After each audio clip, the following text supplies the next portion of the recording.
the doctors that said, you know, you would never have children. And if I would have believed that and I would have gave up, then I would have let doubt and unbelief set in. I would not have met Jaxon. All around us, there are people with extraordinary stories. People who have navigated through difficult life journeys and never gave up. They are overcomers.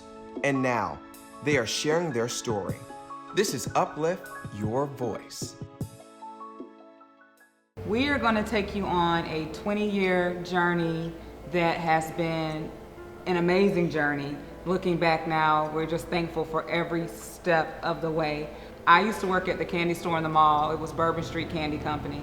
And DJ was here on training. He was visiting from Fort Hood. And I remember we met, we invited him to church. He came over for that Thanksgiving. Yes. And it was the start. I was 17, DJ was 20 years old. Who would have thought we would have been sitting here 20 years later, but that's how we met. I think he came back from my graduation and we started like a long distance relationship. We got engaged and married in 2007. Yes. And our plan was to start having children, wait a year, and then have children beginning in 2008. And then that's when the real adventure began. I started having surgeries for just some different reproductive issues back to 2007. And just different things from you won't be able to have children, you need to get this taken care of if you want to have children. And in 2007 and in 2011, I was told by 2 doctors that we would never naturally have children. It just wasn't going to happen for us. But we are so thankful for a community around us, for our families, our church family, everything that we had encouragement along the way. And so for a while I was going along, I was like, okay, I don't accept that we're not going to have children. We're just going to keep trying, and when we have a child, we have a child. And then in 2015, February 2015, miscarriage number 1. Yes, miscarriage number 1 was didn't know how to deal with it. Honestly, that's the best way to put it. Didn't know how to deal with it. There was a lot of emotions going on. For me as a father, or not as a father, but as a husband at the time, trying to be there to support my wife, but also trying to deal with my emotions at the same time. And so both myself and my wife, instantly, we just dove into our work at the time, because looking back at it, we probably didn't know how to process the emotions. Literally, we found out we were having a miscarriage on Saturday, and Sunday I was off on training for the military. I launched my book the following week, and I had written my first children's book, Boomer Be Nice, and I was really excited. At first I didn't want to do it, but after talking to my mom, it was just wonderful. 2016 June, boom, miscarriage number 2.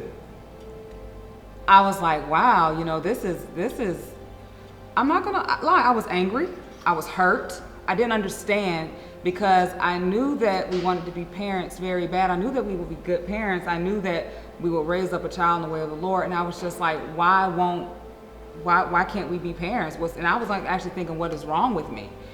Why can't I carry a child? I continued to have other surgeries. Some were devastating, just devastating news, getting it and stuff.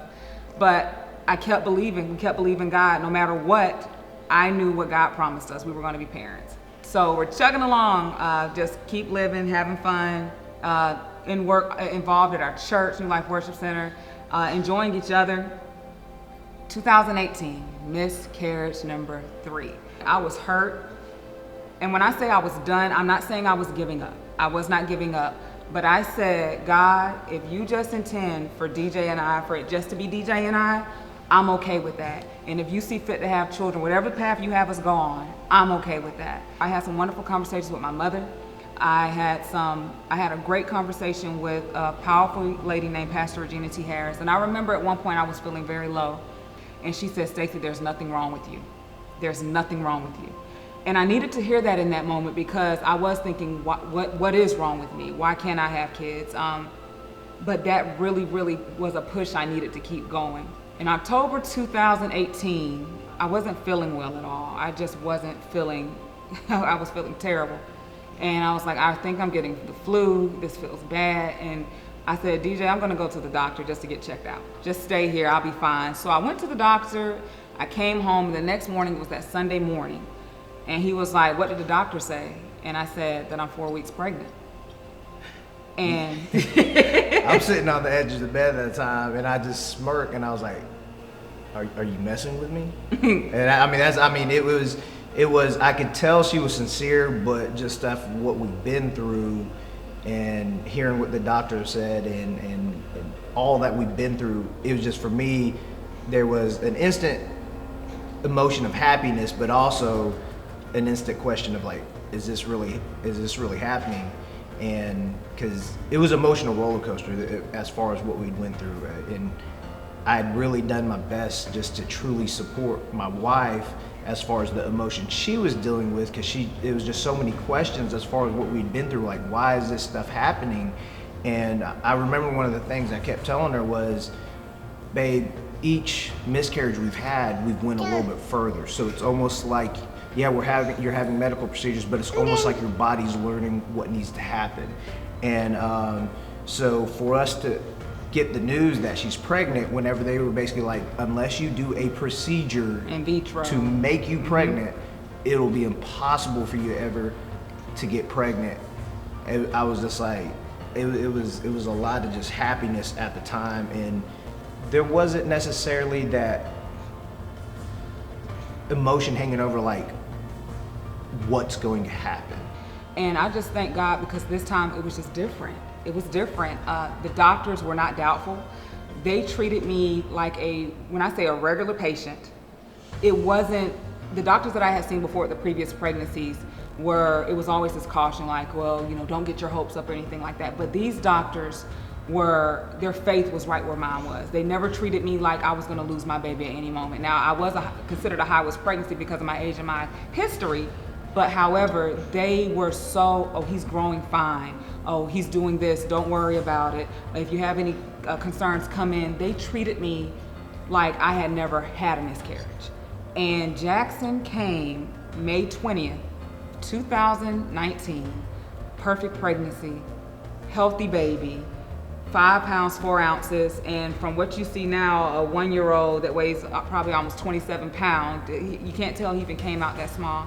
He's smart, he's developing wonderfully, and I was telling DJ, what's so amazing to me is that when we look back, this experience with him has been so wonderful, you almost don't remember the bad times. I have to actually actively think about the miscarriage, and I reflect on them sometimes, and I'm grateful, but I don't remember the sad part anymore, because I will say this, he was worth the 10 surgeries. He was worth every miscarriage. If I did not have one of those babies so we could experience Jaxon, I see what God was doing the whole time. It was worth it. And sometimes I look back and I'm like, God, I thank you that you chose us to go through that. So now we can help the next family, the next couple that goes through this, because miscarriages and reproductive surgeries are not fun. They're devastating on your body, on your mind, on your heart. But I can just say, but God. And I just thank God that we were taught to keep going. I keep thinking about when a doctor told me to get a hysterectomy and adopt because we never have children. If I would have followed his advice, he wouldn't have met Jaxon. Yeah. I keep thinking about the doctors that said, you would never have children. And if I would have believed that and I would have gave up, then I would have let doubt and unbelief set in. I would not have met Jaxon. And so I'm just grateful for this baby. I'm grateful for my husband. I did learn through this that although I was hurting, he was hurting too. It also matured us as far as talking about what we've been through too, because the whole having a child, being married and not having a child, everybody always wants to ask you, when are y'all going to have kids? But they don't know what sore they're kind of opening up when they say that. It's all in innocence, but so many people can be so persistent with it. You all need to have a baby, and they don't even understand what they're doing. And so for us, it honestly brought us to a place of maturity where we talked about what we've been through, and we were comfortable talking about what we've been through, because we realize this is something that people need to honestly be open about, because they don't realize when you're asking that person what has happened behind closed doors that you don't quite understand, and so the emotions you're bringing up in those people. And but it definitely, it has made us so much stronger together. I will tell you, during the first 2 miscarriages, I went to myself real bad. I mean, I really did. She actually had to notify my family about the miscarriages. I didn't want to respond to texts from people. I didn't really want to respond to, hey, I'm sorry, I heard what happened. Because for me, as a husband, there was something that I couldn't control. I wanted to fix something for my family, but I couldn't. And it was hard to understand for me, like, hey, what can I do to help this? Because my wife keeps asking this question, like, why did this happen? But I can tell you, on May 20th last year, this is why it happened, and it's we're grateful for it. It's the timing is perfect. God, no matter what we went through, God made the timing perfect. Where my wife is moving into a career where she's going to have a lot more time in her hands. I'm moving into retirement, so I'm not going to have to be the traditional military dad where I miss all these great moments with my son. So hindsight, God was perfect in everything, versus hindsight where you're like, God, why is this happening? And now you can kind of understand it. And it went from, God, why is this happening, that I'm thankful that it happened to me. Yes. I'm thankful for the journey. I'm thankful for the lessons. We're thankful for everything. Yes. It was worth it, and if someone can learn from what we went through, if someone can be encouraged, if someone can learn, don't give up, don't accept. If you know God placed something in your heart and He knows the journey for your life, don't give up on that. God's timing is perfect, and He knows. I just remember Jeremiah 29:11, for I know the thoughts and plans I have for you. And God had plans for us. He has plans for us. And this is a beautiful part of His plan.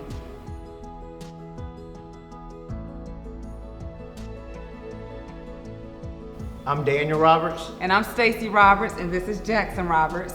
Thank you for listening to our story. If you want to uplift your voice and share your story, please visit upliff.com. As Daniel and Stacy said, if you want to uplift your voice and share your story, sign up at upliff.com. You can also visit our shop to get your Upliff merch. Subscribe for more videos and hit the notification bell too. Thanks for watching.